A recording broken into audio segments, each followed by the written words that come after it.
Here we go. Here we go. Inside 5 minutes. There's your 4 boats. The lids are down. Teams are pushing them out to the water right now. Heat 3A of the 116th running of the APBA Gold Cup here in Madison, Indiana. The big trophy's right behind us. Somebody's going to claim it this afternoon. First away from the dock. Looks like it is going to be Andrew Tate. In the U1 BWR Racing, boy, that is a pretty hydroplane. I like the gold and white. I do too. I think it looks great. I wonder what Andrew's mindset is here. Does he want to just make a legal start, keep his points, or is he going to push it and try to get his timing marks dialed in for the final? I think he's got to work on the timing mark a little bit, and I think he's going to really give it a good hard run to the corner and maybe measure himself against everybody. He's going to have Corey Peabody, who we're looking at right there. He's going to have him just off to his left, so I would think he might try and run down there and measure him. He's certainly not in a situation where he's got to have points, but as he talked at the beginning of the season, there's only 4 races, so everything is so important. You need points in every heat because they want that 3rd straight National High Points Championship. Yeah, absolutely. Points are absolutely important here. You need every one you can get. On the right-hand side of your screen right there, that is Darrell Strong with his hands on his hips there, watching his bullet get ready to go, and they are not thrashing by any stretch of the imagination as Jamie Nielsen pulls away from the dock in the Miss Flavor Pack. Again, there's no big rush to get out. A bit of a hot start there. You saw the crew members on the deck kind of waving their hands to the left. Maybe there was somebody standing back there and they'd click the igniter enough times they knew that was going to be a hot one, and you don't want that flame coming back at you. Yeah, a lot of times they try to start the engine, the igniters are not firing, and you know that. Once they finally hit them, you know there's going to be a fire coming out the back end. So we've got boats spread across the race course. You are looking at the U11 Flavor Pack coming up the backstretch now on the front straightaway. That is the Royer Miss Madison as our boats go down toward the bottom end of the race course. A good look there coming off the exit pin of turn number 1 there. That will be Corey Peabody in the U3, the Tahoe Miss. He is going to run in lane number 2. 2 minutes and 25 seconds. Coming up behind Corey Peabody is going to be Andrew Tate. You're going to see him come into the screen here on the outside of Corey. There he goes. Andrew Tate blows by. And Corey Peabody. Jamie is going by his own timing marks. He's tuned everyone else out. He's down there all by himself. He knows what he needs to do here. He needs to get some points. He's going to do whatever he deems necessary to make that happen. As you're looking there at the screen, that is Andrew Tate underneath the drone at the top end of the race course. Oh, we got a really close issue there. Corey cut right through the infield, right in front of Jamie Nielsen. Jamie Nielsen actually had to steer right to avoid a collision, so that was a little scary. Yeah, and that's a little bit interesting because Corey is going to be slotted on the outside of Jamie Nielsen. I would think if he was slotted inside, that might be a little bit different. Now Corey gives it a little bit of a squirt, and he pulled up alongside Andrew Tate. I don't think he wanted Andrew kind of squeezing him down there. But again, these lanes they've been chosen. So they're a little earlier than I expected those guys to be also for lanes that they already know.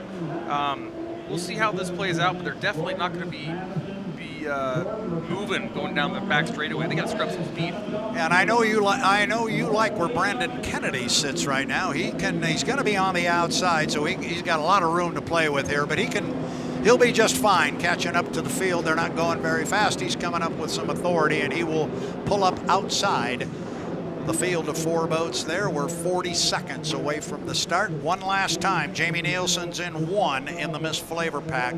Peabody, boat number 3, the Tahoe Miss. He's in lane number 2. Andrew Tate, BWR Racing. He is in lane 3. Brandon Kennedy in the Royer Miss Madison in lane number 4. 25 seconds until the start.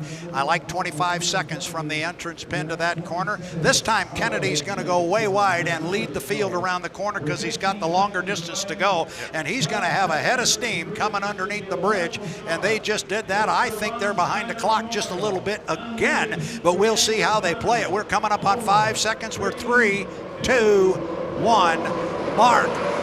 And I think that's a good start. I think Jamie Nielsen just nailed it, and they go 4 wide down to the lower corner. It's a clean start. We've heard from the officials. And look at Jamie Nielsen get down there first. Nielsen's going to come off the corner first. He's got a lot of traffic with him. Jamie's going to try and put his foot in it. I don't know who is right to his outside. Yeah, I do too. It is Corey Peabody, and it is Andrew Tate. Oh my goodness, they are 3 wide down the backstretch. This is the best racing we've seen all weekend, Dustin. Deck to deck to deck. Jamie's hanging right with him. Corey's going to lead him into turn number 2, but just on his outside is Tate. It couldn't get any closer. They could not get any closer. Look at this off the top end of the race course. Nielsen starts to give it a little bit of ground in lane number 1. But in lane number 2, it's Corey Peabody in the Tahoe Miz. Then it's Andrew Tate in the BWR Racing. They're going to come down and put the first of 4 times around in the books. Andrew Tate starting to open up a little bit of water on Corey Peabody. But the key word there, Dustin, is it's a little bit of water. Tate's got 2 boat lengths, nothing more, and Peabody is right with him. They head into this tight number turn. This is the great equalizer. Corey hangs it on the hook, on the buoy line, perfect turn, and they're dead even at the exit. Yeah, they were really, the angle made it look like it was Andrew by more, but they were pretty much dead even. But it's that acceleration of a U1, the BWR Racing, that is the advantage right now. Corey wants to run him down. He's going to do everything he can. He's on the inside. He's staying right in that left side rear view mirror. Tell you what, keep an eye on Brandon Kennedy here. Kennedy is running on the outside of Jamie Nielsen. He's going to have something to say about third place before this one is done. Meanwhile, our leaders are coming off the top end of the race course. They'll come down and put 2 of 4 in the book. Andrew Tate comes underneath the bridge. Corey does same. I don't think there's much difference here between what we saw on the last lap. Tate getting a good boat ride, airing it out, but Corey is right there. He's back about 3, maybe 4 boat lengths, Dustin. Yeah, Corey is not giving up anything right now to Tate. Tate's going to keep him honest. He's going to keep him on the buoy line, but so far Corey's able to hold that buoy line, and that's really saying something about that boat ride. Takes a big hop there, and they're again dead even at the exit. Yeah, that was a good corner down there for Corey. He's doing a good job. Andrew is not running away from Corey Peabody. The Tahoe Miss is running hard. So is Andrew Tate. He's out by about 4, maybe 5 boat lengths. But Corey is not wanting to go away. We've got still a great race going for third place. Brandon Kennedy is trying to run down Jamie Nielsen, and they are very close up the backstretch. Meanwhile, our leaders are coming off the top end. Dustin Eccles, bring him down. This is a whale of a run down the front straightaway to complete lap number 3. White flag is up. It's Tate on the outside, Peabody on the inside. About a half a rooster tail difference. Tate's just letting that thing hang and getting every bit of speed he can out of it right now, but Corey's still pushing on the inside. Down to the bottom end of the race course. We're trying to keep an eye on 2 races right now. It's pretty good, but it looks like this time Andrew Tate's got a little bit more of a lead down at the bottom end of the race course. We'll turn our attention to the front straightaway. Coming across start-finish line. They are dead even for third place. What a race between the Flavor Pack and the Madison. And our leaders are running up the backstretch, but the race is back for third. Kennedy has that thing hanging. He is right there on the hip. Good racing at both ends of the race course, although Andrew Tate is now moved out by pretty much a rooster tail over Corey Peabody and the Tahoe Miss, so we'll turn our attention back to the other race. It's a barn burner up the backstretch, and I'll tell you what, Brandon Kennedy is not going away. Off the top end of the race course, coming down to pick up a checkered flag. It is flying here on the stand. Andrew Tate's going to keep the perfect weekend underway. BWR Racing U1, Andrew Tate with the first place finish. Corey comes by in a very quick second place. Now everything changes to the top end of the course. Here they come off the corner again. This is the way they have run the last 3 laps. It is Brandon Kennedy trying to run down Jamie Nielsen. Could he get him? And as you said last time, he's been flying the boat. He's been putting a lot of air underneath it. I think Jamie's going to get him, but it's a valiant effort by Brandon Kennedy, and he flies it again as they come across. Brandon Kennedy just showed me something special. That kid can drive. He knows what he is doing.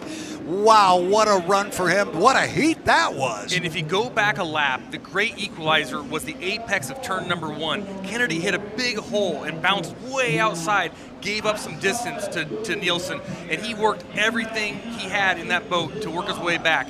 It was incredible. What a great run for that team. I think Madison people up and down the shoreline here have to be extremely pleased and extremely proud. Oh, they wanted to win. They wanted to get past Jamie Nielsen.